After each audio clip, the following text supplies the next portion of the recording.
Good morning, my name is Jake. I am a 32-year-old male, and this is a story of back when I was 16 years old. I remember it all so vividly. It was 2012 and I was living in San Francisco. On some days, I would go out with some of my friends and we would spray paint some of the abandoned trains that we'd see on the side of the road. One day, I tried reaching out to some of my friends, and none of them responded, so I went out alone. I began spray painting some of the trains, and then all of a sudden, I saw a 6'5" police officer accost me, accompanied by their dog. I was startled. I began running in the opposite direction. The police officer followed me soon after. With every passing second, I was able to attain a greater distance from the police officer and their dog. But every time I ran into a train or tripped over a bush, he'd be right back on my tail. A couple minutes have passed and I still noticed that the police officer is chasing after me. What I quickly realized at this time was that I was surprisingly not getting tired from all this running. As a matter of fact, I gradually got faster. But wow, adrenaline is crazy, I thought in my head. More minutes passed. It has been a while since I've ran into any trains or tripped over any bushes, and I've gotten so much distance from the police officer that he's no longer in my line of sight. As I run for what felt like hours, I decided to check my surroundings. The city grew to look more and more unrecognizable to me, since I never really got out much. This is where true fear began to prevail in me. I started thinking about my family, my friends, what they would think about me running this far away from home, just because a cop caught me spray painting the side of a train. I thought about my future, which I was jeopardizing in that very moment. At that point, I didn't even realize that I was still speeding up. I had gotten so far that I started to believe that running away was better than facing the consequences. I was hoping that the end of the city would be near so that I could just run away and never look back. But no, I told myself. Maybe there's a way that this can be rectified. Maybe the cop will soon end all pursuit and me and I can tell my friends about it and we can have a good laugh.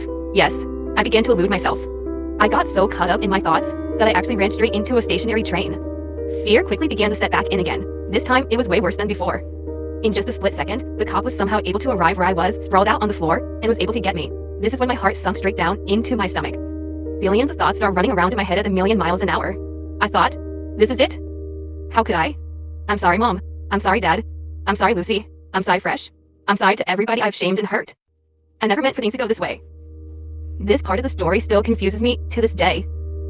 As I was being picked up and taken into jail, I instantly went blind. Everything went pitch black.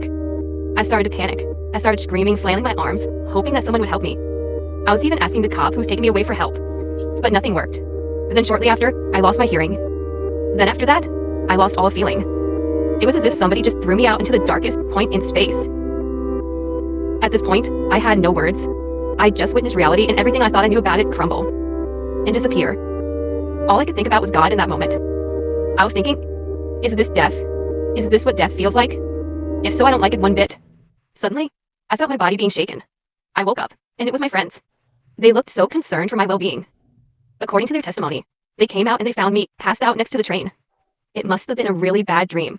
Probably one of the worst dreams I've ever had. My friends kept asking me if I was okay, but I was so relieved I just heard it as meaningless chatter and began to cry. They comforted me. What happened next gave me feelings beyond fear. As my friends and I were talking, a random pedestrian approached us. And he said, "You thought that was a dream?" We were confused. He continued, "I saw you run for nearly 30 miles, then hit a train." Maybe that was a coincidence. He got it right by luck. I almost laughed it off, until I saw a younger version of myself running away from the exact same cop in the opposite direction. Oh my God. I've been in the hills fucking dude.